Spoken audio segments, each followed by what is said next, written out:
लाखो भाविक, 320 एकर परिसर आणि आत्ममंथनाचा जागर. सांगलीत निरंकारी संत समागम. आत्मपरीक्षणातून सकारात्मक स्वधारणा निर्माण व्हावी या उदात्त हेतूने अखंडपणे कार्यरत असलेल्या संत निराकारी मिशनच्या वतीने आत्ममंथन या विषयावर महाराष्ट्राचा 69वा वार्षिक निरंकारी संत समागम येत्या 24 ते 26 जानेवारी 2026 या कालावधीत सांगली येथे भव्य स्वरूपात आयोजित करण्यात आला आहे. या विराट संत समागमास सद्गुरू माता सुदीक्षाजी महाराज आणि निरंकारी राजपिताजी यांचे पावन सान्निध्य लाभणार असून देश विदेशातून लाखो भाविक, श्रद्धाळू आणि नागरिक या समागमात सहभागी होणार आहेत. सुमारे 320 एकरांच्या विशाल परिसरात हा संत समागम पार पडणार असून यामधून अध्यात्म, मानवता आणि विश्वबंधुत्वाचा संदेश जागतिक पातळीवर पोहोचणार आहे. या भव्य आयोजनाच्या सर्व व्यवस्था 28 निरंकारी संत समागम समितीचे अध्यक्ष श्री शंभूनाथ तिवारी यांनी माहिती देताना सांगितले की लंगर सेवा, महाप्रसाद, आरोग्य सुविधा, सुरक्षा व्यवस्था, वाहतूक नियोजन, स्वच्छता, पार्किंग, सहाय्यता केंद्रे, कॅन्टीन आदी सर्व मूलभूत सुविधांचे संचालन करण्यासाठी 30,000हून अधिक संत निरंकारी सेवा दलाचे सेवक पूर्ण समर्पण भावनेने कार्यरत आहेत. समागमाच्या 3ही दिवसात दररोज दुपारी 2:30 ते रात्री 9 वाजेपर्यंत मुख्य सत्संग कार्यक्रम होणार असून प्रत्येक दिवशी सद्गुरूंच्या प्रेरणादायी प्रवचनाने सत्संगाचा समारोप केला जाणार आहे. यासाठी भव्य मंडप उभारण्यात आला असून भाविकांच्या निवासाची उत्कृष्ट व्यवस्था करण्यात आली आहे. या ठिकाणी सुमारे 2.5 लाख भाविकांच्या निवासाची व्यवस्था करण्यात आली असून भोजनासाठी 3 भव्य बंड अर्थात लंगर मंडप उभारण्यात आले आहेत. प्रत्येक मंडपात एका वेळेस 10,000 भाविकांना भोजनाची सोय करण्यात आली आहे. त्यामुळे कोणत्याही प्रकारची गैरसोय होणार नाही याची विशेष दक्षता संत निरंकारी मंडळाकडून घेतली जात आहे. या शिस्तबद्ध आणि विशाल संत समागमासाठी महाराष्ट्र राज्यातील विविध प्रशासकीय यंत्रणांचे मोलाचे सहकार्य लाभत आहे. मानवी मनाची विचारसरणी ज्ञान, विवेक आणि आत्मिक चिंतनाच्या माध्यमातून व्यापक करणाऱ्या या संत समागमासाठी संत निरंकारी मिशनने सर्व नागरिकांचे सादर स्वागत केले आहे. यहाँ पर आप पहुंचे हैं, आपने देखा होगा कि ये जो शामियानों की एक खूबसूरत सी नगरी बन रही है, जो आगामी समागम, महाराष्ट्र का जो आगामी समागम है उसकी, और ये प्यार से ही सींचा हुआ ये परिवार है. प्यार बात वही है लेकिन भाषा अलग है. किसी को पानी चाहिए तो उसने हिंदी भाषा में पानी कह दिया, अंग्रेजी में वाटर कह दिया, उर्दू में आप कह दिया, नीर कह दिया, जल कह दिया, जापानी भाषा में मीजू कह देते हैं. अनेक भाषाओं में अलग अलग है लेकिन पानी तो एक ही है. और मनुष्य का यह स्वभाव है कि वो अलग अलग अपनी पहचानें बना करके और उसी पहचान के साथ अपना नाता जोड़ करके बैठ जाता है. कि जो ये भक्तों की जो जनसंख्या, और तब थोड़े से ही चंद ऐसे संतों ने उसमें एक अपनी शुरुआत करी इस मिशन की, और उसके बाद एक कारवां चलता गया और फिर बाबा देव सिंह जी महाराज की कृपा से ये 2016 तक बाबा जी की एक अध्यक्षता में यहाँ पर मुंबई में समागम संपन्न हुए. और फिर हमारी जो सदगुरु माता सुविंदर जी महाराज की कृपा से ये मुंबई से समागम हट करके फिर नासिक में आया 2000. पार्किंग हमारी 50 एकड़ अलग से है. कुल मिला के 370 एकड़ में हुआ है.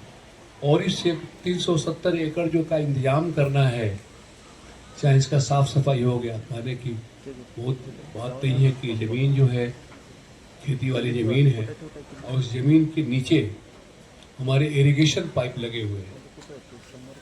और इरिगेशन पाइप जो है बरसों बरस से लगे हुए हैं.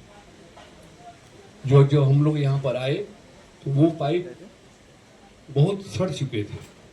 और इसको करने के लिए, इस सेवाओं को करने के लिए हमारे 35,000 वॉलंटियर्स लगे थे, जिसको हम सेवा दल बोलते हैं. इनके साथ में जो है ना साथ संगत भी लगी थी, संगति भी लगी थी, हमारे मशीनरी लगे थे.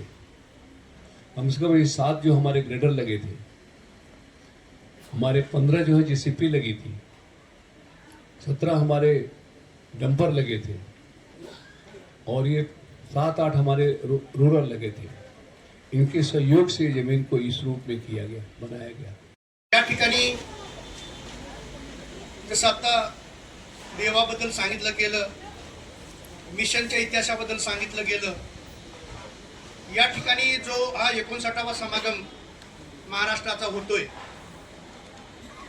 या समागममध्ये गेल्या वर्षी पुण्यामध्ये 58 समागममध्ये हा समागम पुढल्या वर्षी सांगली या ठिकाणी होणार आहे आणि हे सांगली दास्या झोनमध्ये येत होतं आणि म्हणूनच आम्ही फेब्रुवारीपासूनच या तयारीला की बाबा जागा बघणे, जागा घेणे, तर मोठ्या प्रमाणामध्ये हे कार्य करायचं होतं आणि अशा पद्धतीने काम करत असताना 2-3 ठिकाणी जागा बघितल्या आणि त्यामध्ये ही जागा सांगलवाडीची ही शेतीची जमीन होती। ही शेतीची जमीन होती। या शेतीच्या काही भागामध्ये ऊसाचं पीक होतं, काही भागामध्ये बाबळीची छोटी छोटी झाडं होती। यामध्ये हा समागम करायचा आम्ही ठरवलं आणि इथल्या स्थानिक शेतकऱ्यांशी आम्ही बोलणी केली की त्या शेतकऱ्यांनी विनाशर्त कुठलाही मोबदला न घेता त्या जमिनी आम्हाला देऊ केल्या आणि हे मानवतेचं एक चांगलं कार्य या ठिकाणी घडतंय आणि म्हणून आनंदाने सहभागी झाले। एवढंच नव्हे तर आम्ही ज्यावेळी हे काम सुरू केलं त्यावेळी ते सुद्धा आमच्या या कार्यामध्ये सहभागी झाले। ही फार आनंदाची बाब आमच्यासाठी वाटली आणि म्हणून या ठिकाणी या 320 एकराच्या या एरियामध्ये 28 डिसेंबरला विधिवतपणे सेवेचा मुहूर्त केला गेला आणि 30-35 हजार स्वयंसेवकांच्या माध्यमातून वेगवेगळ्या मशिनरीच्या माध्यमातून हे काम सुरू केलं। बऱ्याचशा अडचणी या ठिकाणी आली। ही जमीन दलदलीची जमीन होती, या ठिकाणी 2 फुटावरती पाणी होतं, आजूबाजूला नदीचा परिसर असल्यामुळं हे पाणी जायला जागा नव्हती आणि म्हणून छोटासा खड्डा जरी काढला तर त्या ठिकाणी पाणी लागत होतं।